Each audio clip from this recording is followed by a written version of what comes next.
Hello and welcome back to my channel. I'm a diagnosed narcissist and I'm here to talk once again about the things that are going through in my head and how I process and analyze this dumb, stupid fucking world. But with all that being said, I am not a licensed professional, so take that as it is as you proceed and hear the things that I'm about to say. So, avoidant attachment, dismissive attachment. I didn't really look at anything prior to making this video, so if I'm not using any of these terms correctly, then whatever. This is what I mean. This is what I mean when I say that. I mean, you hear dismissive or avoidant attachment, and it pretty much, it has a simple premise to follow. I would imagine there's nothing like that special about it, but basically, okay, as a narcissist, and I imagine a lot of narcissists honestly do have an avoidant attachment style, because I've noticed that I don't really like being in relationships where people are not just going along with whatever I say. I mean, I know that's an impossible standard to live up to, so I understand that, well, at least I'm trying to understand that, people are going to think differently than me. People are going to, have different thoughts and perspectives, and yeah, that's just how the world is, I guess. Well, I mean, actually, it's a reason I would use as to why the world's a piece of shit to begin with, because everybody has so many ideas and perspectives, and they don't all always align. That's why people fight each other. That's why people separate in specific groups, just so they can be with their kind, so to speak, even though we're all just fucking stupid and dust for the earth and maggots to fucking eat, let's say. But anyway, yeah, dismissive attachment style. I don't prefer being around people if they don't just agree with what I say, to be honest. I mean, I think that's why I'm naturally argumentative. I mean, I've made progress in not doing that so much lately, because I guess that's the more peaceful, more quiet option, quote unquote. But I've always had a natural tendency to want to contradict other people. But now, I don't know, I'm more so chilling. Or at least if I'm having a disagreement with somebody, I guess, trying my best to more so understand. Whereas, let's say in the more early stages of my life, everything just felt super combative. Super combative for no reason. So I would always think to myself, okay, I need to stand on top. If somebody disagrees with me, then I need to show them why they're wrong. I need to show them why I make more sense than they do. And no, we can't exist with different perspectives, because who's the idiot here? And it's definitely not going to be me, So I used to argue with people quite a lot. And I don't know, maybe this is perhaps why I've isolated some people throughout my life that could have been great friends, because or at least I was, super antagonistic. And as I've gone through my life, I've noticed that people were super fucking boring. But as I think about it more, I think I kind of just reached this conclusion where I think a lot of people are boring just because they don't necessarily provide something for me. And I don't know, it's opened up a lot of things the more I thought about it, where I guess I don't really like bonding with people just for the sake of bonding, because I've always seen relationships as a very transactional thing.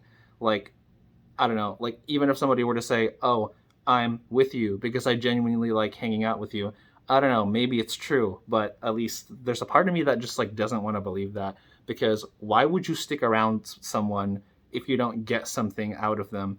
And a lot of people might say, oh, that's just your projection. But I always thought, no, I'm not projecting, because if somebody's sticking around me, then there must be something about me that validates their existence, quote unquote, or they get something from me that they don't see from other people, let's say, because you don't have to hang out with me. You could hang out with somebody else. And, naturally for myself as well, that's what I always thought. I don't have to hang out with you. I could potentially hang out with so many people. So what can I get out of you? Or at least when I've entered a relationship, that's always what I've thought. What is it that we get out of each other? That's why naturally when a lot of conflict arises, it's easy for me to want to just get out of the relationship or not really deal with it, because I kind of just see it as you being the difficult part. Because if I'm being honest, I've always filtered my life in this way, where if I let somebody in my life, there's obviously something that they provide, or there's something that benefits me, in that regard. So that's why I don't mind having them there. So I always had this mindset where it's like, oh, why would you give me a hard time? Why would you give me problems? Like, you're here because I'm allowing you to be here. So, like, don't complain at me as if like I need to make changes, as if like I need to like change my ways, so to speak, because I always tell myself that, I am always naturally fine by myself. So if you're going to take up my time, then okay, you better give reasons as to why you're worth it, because I don't need your complaints and you can just, go away. So, yeah, I don't really get why this is necessarily a bad thing. Well, I mean, I guess perhaps if you're the kind of person that complains about being like lonely all the time, this behavior wouldn't be something that like you would want to go for. And sometimes I think that when I do feel lonely, but then a lot of times, because I have like naturally contradicting feelings like all the time, I think to myself, okay, like, why do I care? Like, I don't need anybody that doesn't want me. Or like to think that I need somebody feels, super, like, let's say something that like I don't know, somebody that's, I guess dependent upon somebody else.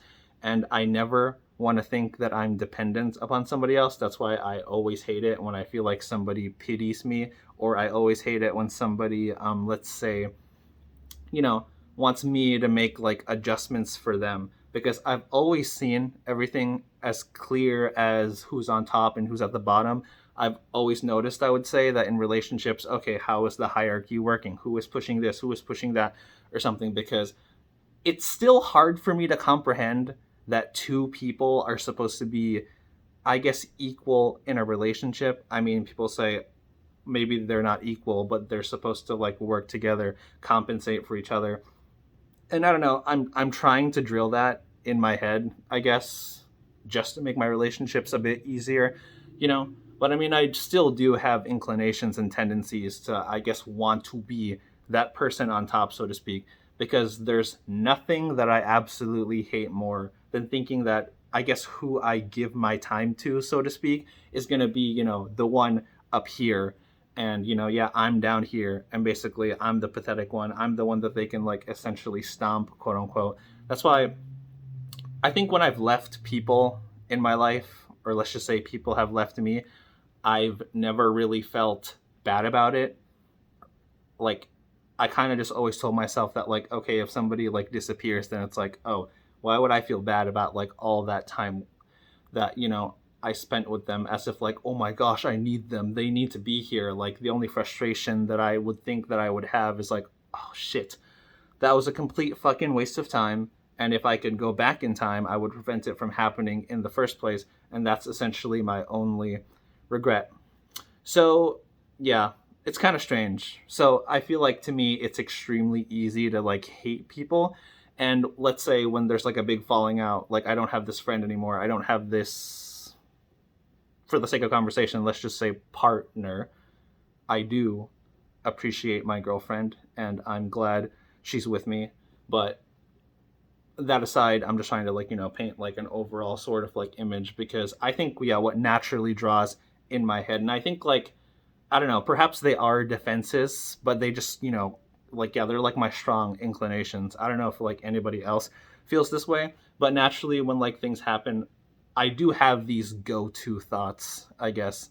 And perhaps it just comes from, I guess, not having like the strongest sense of like identity. So whatever just feels like a go-to, oh yeah, this makes sense, so I don't have to like deal with this like stupid shit anymore. Yeah. I think when people have broken up in relationships, I never really wanted to be like sympathetic towards them, because I would always naturally want to tell people, for example, like, oh, why would you feel bad about that? You have to face the reality of like the situation. If you're just going to feel bad because of like certain memories, then like you're running away from reality and like, oh, you're like a little bitch because you can't deal with like being by yourself. So I guess the things that I would naturally say to myself, that's how I would also feel towards like other people. And I can see how this stems from like, yes, my like avoidant sort of like attachment style, let's just say. But I guess like overall, oh, right. I wanted to talk about how it's still kind of strange, because I don't know. Oh yeah, like as a narcissist, you're caught in this split where it's like you only like love, appreciate yourself, or you absolutely hate yourself and you want to fucking degrade yourself because oh you're the worst, and it just can only go between like these two sort of like opposite perspectives with like no nuance and no like in between. It works in like extremes because if I can't feel those extremes, I think I kind of just feel, extremely hollow as if like I'm not even there. So I guess it is a facade, admittedly, because even when I would hypothetically tell myself that, you know, oh yeah, that person is just like a waste of time or like whatever, like I've always had my own back, so to speak, and I'm fine. But then the superiority does go away, and I'm just left to fucking like hate myself the entire time. So I don't know. Admittedly, I think when I'm with people and I don't know, it doesn't work, and oh yeah, like I still have those things, like okay, I'm like whatever, let's just say you become unhappy because something doesn't work. But then again, even without people, I'm still unhappy with myself. And I don't know if anyone's ever explored this. Well, yeah, they probably have. But it's like it's weird because I think when you talk about a dismissive attachment style, avoidant attachment style, let's just say, like it's always in relation to like other people, which yeah I get because it's an attachment style, quote unquote. But let's say, what is it called when you do that to yourself? Because I kind of think that I do want to find out how I feel about myself more, or how I feel about like my relationships, let's say with like other people, let's say. But then I think I kind of just do the same thing to myself where I'm just like, oh, why would you ever need to think that you're dependent upon someone else? Like, you're you, and that's the best you can ever be because nothing's going to be better than who you are. This like narcissism that just keeps like compensating. But unfortunately, it never retains as much as I wish that it would. It never retains, and I'm just blank and hollow. So, yeah, I guess like that's what it is. You're a narcissist. You have an avoidant, dismissive attachment towards other people. You don't have the strongest sense of identity. So in a way, you are fine with people not being there because I guess you're not really there, and what you see is something you don't like, or perhaps it is, but then it just fades away. So yeah, I don't know how I'm supposed to deal with that, quote unquote, but obviously that's what I'm doing. And I guess these are just the words I've had to say about that for now. So yeah. Oh, and I want to add that I do think it's rather funny when people say that people with a dismissive and avoidant attachment style have a fear of commitment. Yeah, like the use of the word like fear is hilarious to me because at least I would imagine for us, we wouldn't explain it that way because in our point of view, walking away from a difficult situation is us reclaiming our power back because I suppose we would tell ourselves that, oh, it's not nothing out of fear at all. It's more like, oh, you're dead weight and I'm not going to deal with this because I'm already all put together. And I guess as a narcissist in particular, it's like, oh, I'm already better than you anyway, so I don't need you.